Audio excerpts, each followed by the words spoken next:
Matson, the founder of Matson Navigation Company. Well, all of them went to Honolulu for 3 weeks for the annual Matson Conference.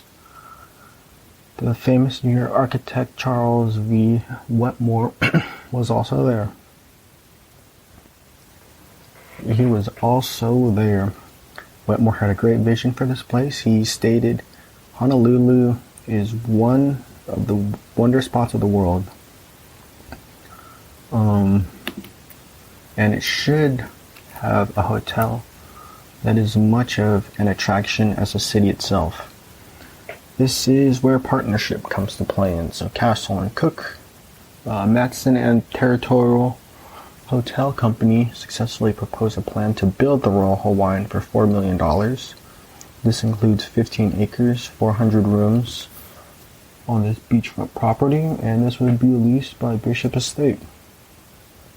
So the design of the hotel was contracted to Warren and Wetmore. They're pretty good at making hotels. They're known for the New York City Ritz-Carlton, Biltmore, Vanderbilt, and more hotels. They're pretty good at it. So the groundbreaking ceremony took place on July 26, 1925. Before the building permit was issued or contract was signed with the building contractor, Ralph Mooley, by September 5th, 1925, they had about 300 men working on the hotel on the Royal Hawaiian. That's wild. That's like 94 years. Yeah. That's a lot. It's a long time ago. But it looks nice. So they first opened doors to the public on February 1st, 1927. And their first guest was Princess Abigail Kawananokoa. And she was supposed to become like the heir of the prince, or become queen of Hawaii, but they didn't have that anymore, like the royalty. Yeah. So that was really cool that they had royalty as their first guest in the Royal Hawaiian. It just makes sense, you know. It's just the bougiest hotel at the time. Still pretty bougie, super clean. But yes, let's get back into it. The grand opening. So this was very lavish. Black tie gala celebration. Over 1,200 guests attended for this $10 a plate event of the year. About $150 for the food. It was a huge success. Just like amazing. Just right from the start, it was just winning. They had over 20,000 guests, or 20,000 visitors in 1928. So yeah, just from the start, it was just super popular. And when I was over there, when I visited the Royal Hawaiian, I was talking to. This is just my thoughts. I was talking to one of the receptionists, and she gave me a little history rundown. She said that the people who came, like the early adopters of this area, were bringing like their cars and like their fancy clothes, and they were staying here for like months. Like, I mean, these are some of the richest people. Of course, they got the money to like bring their cars and stay there for a long time. So yeah, just super cool learning about that, about the early people who stayed. But let's get back into it. When the Great Depression hit in 1929, the Territorial Hotel Company went bankrupt, and in 1932, Matson Line purchased the company's hotels. And then during World War II, the tourism declined, and the U.S. Navy leased the property for $17 $17,500 per month as a rest and recreation center for the Pacific Fleet. So the resort opened to the public in 1947. The Royal Hawaiian was sold, along with the rest of Matson hotels, to Sheraton Hotels and resort chains in 1959. And then, in September 1974, the Royal Hawaiian was sold to a Japanese company, Kyoya Company Limited, which is composed of two Japanese businessmen brothers, Kenji and Masakuni Osano. They purchased it from ITT Sheraton in late 2010. The Royal Tower had a renovation to revamp and upgrade the amenities. And today they're owned by the super long, we said that earlier, you can rewind back. Basically those Japanese companies, when I said it was owned by, just something I can't pronounce. And they're managed by Marriott International.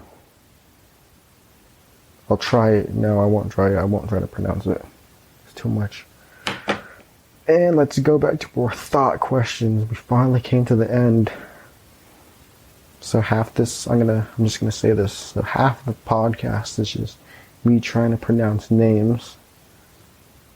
I'm not trying to butcher their names, but I tried my best. But yeah. We're thinking questions. So how do colors play a role in business and marketing? So the Royal Hawaiian is just a bright pink hotel with its Spanish Moorish facade, and it can be easily distinguished from all the other hotels around. And even if you don't know the name of it, you can just describe it and say pink hotel, and people know where you're at. Being early to market can benefit your business because, Royal Hawaiian technically wasn't the first, but they came pretty early and they fulfilled the niche of ultra luxurious hotel experience for tourists. This made it the go-to for many celebrities and many other popular or important figures. They also got a prime location. You can see the Diamond Head State Park probably from your window. They're building more high-rises, so that's going to be a little bit harder, but if you just walk outside, you can see Diamond Head. It's beautiful. Vertical integration and finding other profitable ways to make your business or your current business make more money. So, let's get a little bit more technical here. So Matson was originally shipping goods back and forth, and the goods take up a lot of space, and they're only worth a set amount to somebody, so they can only make so much off it. So let's say there's 100 square feet that you have, right? And let's say 1 unit of sugar takes 1 square feet, and people are only willing to pay $1 for that 1 unit of sugar. So 100 units of sugar, 100 square feet, $100 per trip. Now let's take this luxury service route. So we have our 100 square feet, and let's say a person takes up 5 square feet because luxury, that's a nice big room for this example. But this person is willing to pay $10 per square foot spot. So if you pay $10 per person with a max capacity 100 square feet, the ship can hold 20 people, so $10 a person times 20, because that's our max people we can hold, that would be 200 per trip. So with the same ship you can operate, or that you operate the same ship and you find something more profitable by dabbling with a different idea. Anyways, I don't want to dig any more deeper in the rabbit hole. I fell into the rabbit hole doing history stuff. It was fun. Found some unnecessary and cool information.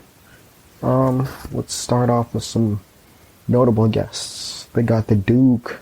So there's actually a statue of the Duke on the Waikiki beach. It's pretty cool. So this is Duke Kahanamoku. Got that one.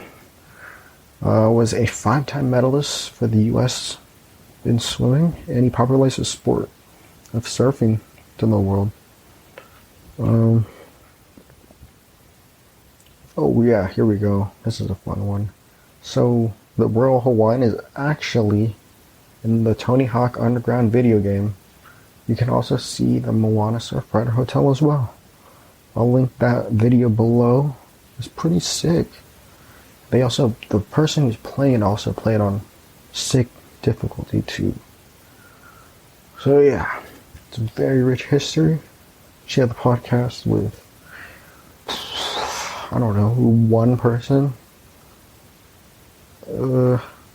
Savage shout out to the receptionist at the Royal Hawaiian Hotel. Super nice.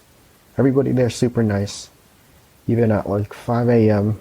when you're not even a guest. Super nice people. Really beautiful place too. If you can afford it, go there. If you can't afford it, still go there. If you can't even go physically there, just look it up on the internet. It's so cool. Yep. We out here. See you on the next episode.